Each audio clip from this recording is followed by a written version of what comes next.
Oke, izinkan kami untuk memulai presentasi. Assalamualaikum warahmatullahi wabarakatuh. Sebelum kita memulai presentasi hari ini, mari kita mulai dengan sedikit introduksi. Nama aku Pandu Haji. Nama aku Rangga Jadi Setiawan. Nama saya Rima. Dan pada hari ini kita akan membahas salah satu kajian tasawuf lagi, yaitu tentang tokoh-tokoh tasawuf. Salah duanya adalah Imam Junaid Al-Baghdadi dan Robiah Al-Adawiyah. Next. Tambahin Sayyidah ya. Oke, yang pertama tokoh pertama adalah Al-Junaid Al-Baghdadi. Nah, nama lengkapnya adalah Abu Qasim Al-Junaid Ibnu Muhammad Ibnu Junaid Al-Baghdadi. Beliau lahir tahun 210 Hijriah di Nihawan, Persia. Kemudian wafat tahun 298 Hijriah di Nihawan, Persia juga. Nah, beliau ini belajar tasawuf kepada pamannya, yaitu Syekh Sari Al-Safadi, dan yang mana dia adalah pendiri Madrasah Al-Baghdadiyah. Dia belajar juga kepada Haris Al-Muhasibi, yang mana beliau adalah pendiri Madrasah Al-Baghdadiyah. Nah, kemudian Al-Junaid Al-Baghdadi ketika kecil pernah menjelaskan apa arti syukur. Yaitu syukur adalah jangan sampai Anda berbuat maksiat dengan nikmat yang telah diberikan oleh Allah Subhanahu wa taala. Nah, Al-Junaid meneruskan usahanya sebagai pedagang barang pecah belah di pasar. Kemudian sepulang berdagang bersama ayahnya, beliau mengerjakan sholat dalam sehari semalam sebanyak 400 rakaat. Nah, meskipun menjadi pedagang yang sukses, beliau memilih hidup zuhud dan menjajakan hartanya kepada para sufi, orang miskin, serta menjamu teman-temannya. Al-Junaid juga lebih mementingkan mengajar dan berdiskusi daripada menulis buku. Nah, contoh dari buku karangannya adalah Amsal Al-Quran yang naskahnya sudah tidak ada, dan juga Ar-Rasail yang masih banyak ditemukan. Nah, meski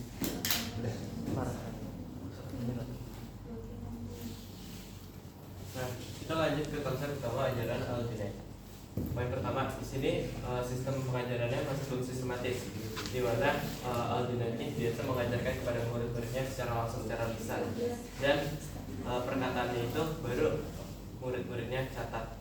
Nah, lalu poin kedua, konsep ajaran. Konsep ajarannya berpusat pada konsep khauf atau takut, kabid, dan raja, harap, dan juga basit. Artinya gimana? Maksudnya itu khauf membuat menjadi basit. Al-Junaid berkata, jika Allah membuat kabid dan khauf, maka hancurlah eksistensi kemanusiaanku. Dan apabila Allah membuat kabid dan raja, maka Allah mengembalikan eksistensi kemanusiaanku. Nah, maksud dari perkataan Al-Junaid di sini itu khauf atau rasa takut kepada Allah membuat hati kita menjadi sempit. Maksudnya itu takut akan dosa-dosa kita, akan ibadah kita yang tidak diterima Allah. Nah, lalu juga ada raja atau harap membuat hati menjadi lapang atau luas. Maksudnya itu harapan kepada Allah agar ibadah kita diterima. Nah, kalau dari penjelasannya di buku, kabid, khauf, dan raja ini harus seimbang. Maksudnya rasa takut dan rasa harap kepada Allah harus seimbang. Lalu juga ada pandangan tasawuf Al-Junaid. Al-Junaid memandang tasawuf sebagai jalan kearifan manusia dalam menjalankan kehidupannya. Baginya, orang arif adalah orang yang tidak terikat oleh waktu.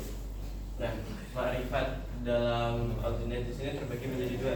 Pertama, ma'rifat ta'aruf adalah bahwa Allah Subhanahu wa taala memberitahukan orang banyak akan dirinya dan memberitahu orang banyak akan hal-hal yang menyerupai sifatnya. Lalu yang kedua ada ma'rifat ta'arif. Adalah Allah memberitahu orang banyak bekas-bekas atas kekuasaannya dalam cakrawala dan dalam diri manusia.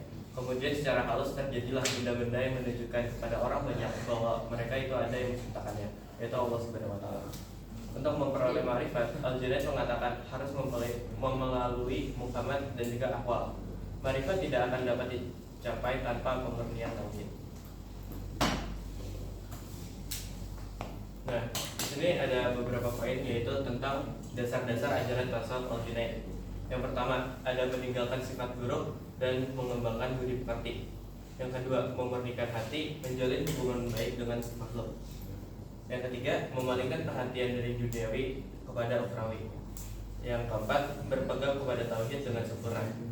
Yang kelima, melakukan 3 amalan utama, yaitu diantaranya yang pertama, melanjutkan zikir dengan kesadaran penuh. menjaga semangat dan kegairahan, dan yang terakhir yaitu melaksanakan syariat secara ketat. Nah, lalu ada juga sikap dan juga kebijakan dari Al-Junaid. Al-Junaid ini membatasi jumlah muridnya menjadi hanya 20 orang karena beliau takut kalau ajarannya malah disalahartikan dari murid-muridnya. Dan juga ada salah satu murid yaitu Al-Halaj yang terkena hukuman gitu bahwa ia salah gitu. Dan juga Al-Junaid ini berkata, berdasarkan syariat ia bersalah, tetapi menurut hakikat hanya Allah yang mengetahuinya. Dan lalu ada juga menjaga agar ajaran tasawuf tidak disalahartikan oleh para awam. Makanya ia membatasi jumlah muridnya hanya 20 orang. Nah, terakhir ada pengaruh Al-Junaid pada tasawuf. Pertama, menjadi rujukan utama bagi perkembangan tasawuf berikut-berikutnya. Yang kedua, dinilai sebagai guru awal dalam tasawuf dan beliau diberi gelar Syekh atau penghulu kaum sufi. Yang ketiga, munculnya komunitas sufi yang bersanad pada Al-Junaid. Nah, selanjutnya ini tokoh kedua, beliau adalah Rabi'ah Al-Adawiyah. Nama lengkapnya adalah Rabi'ah binti Ismail Al-Adawiyah Al-Basriyah Al-Qaisiyah. Lahir di Basrah, Irak tahun 95 Hijriah dan wafat di Basrah, Irak juga tahun 185 Hijriah. Beliau lahir di keluarga yang sangat miskin dan kemudian dinamakan Rabi'ah karena dia adalah anak keempat dari 4 bersaudara. Suatu hari ayahnya ini pernah bermimpi, namanya adalah Ismail. Ismail sang ayah pernah bermimpi bertemu Rasulullah SAW. Di sana Rasulullah memberikan penghiburan kepada Ismail dan menjanjikan bahwa Rabi'ah akan menjadi wanita mulia.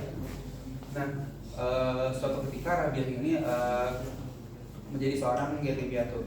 Nah, setelah menjadi yatim piatu, keempat bersaudara itu hanya memiliki peninggalan orang tuanya berupa sebuah perahu. Maka Rabi'ah menjadi penarik perahu yang menyeberangkan orang di Sungai Dajlah, sementara saudaranya bekerja di rumah menenun kain atau memintal benang. Nah, kemudian di saat kota tempat dia tinggal di Basrah itu dilanda keringan, 4 bersaudara ini mencari kehidupan di kota. Akan tetapi Rabi'ah terpisah dengan ketiga saudaranya. Kemudian di sini Rabi'ah diculik oleh sekelompok penyamun dan kemudian dijual sebagai hamba sahaya seharga 6 dirham kepada seorang pedagang. Nah, dia pun menjadi seorang budak yang dapat diperjualbelikan dari majikan ke majikan lain. Kemudian karena Rabi'ah ini amat atau budak yang sangat laris karena berbagai kelebihan yang dia miliki baik secara fisik maupun kemampuan, dia menjadi sangat tersohor dan kemudian sekalipun dia merupakan amat yang sejatinya adalah hamba sahaya, karena memang ayahnya pernah bermimpi bertemu Rasulullah dan menjanjikan bahwa Rabi'ah akan menjadi wanita yang solehah, dia menjadi budak yang selalu bermunajat kepada Allah agar dia mendapat kebebasan dan juga berjanji akan mengabdikan hidupnya untuk beribadah. Dan kemudian Allah pun memberikan kebebasan dan dia lalu menggembari padang pasir dan menghabiskan waktunya untuk beribadah di sana. Oke, karena tadi sesuai dengan mimpi ayahnya Ismail yang katanya Rabi'ah menjadi wanita mulia, dan alhamdulillah Sayyidati Rabi'ah Al-Adawiyah ini memiliki ajaran tasawuf sendiri, yang dimana dari konsep ajaran Sayyidati Rabi'ah Al-Adawiyah ini yang pertama adalah konsep mahabbatullah. Seperti yang kita ketahui, konsep mahabbatullah secara artian mencintai Allah, ya mencintai Allah. Dan secara definisi, konsep ini memadukan dua corak cinta ilahi, yaitu cinta kepada diri sendiri dan kepada dirimu. Dirimu itu maksudnya adalah Allah SWT. Pada fase pertama, cinta kepada diriku, hamba akan berusaha menunjukkan rasa tunduk kepada Allah. Nah, ketaatan luar biasa pada tahap ini membuat seseorang dapat naik derajat menjadi seorang awliya atau kekasih Allah.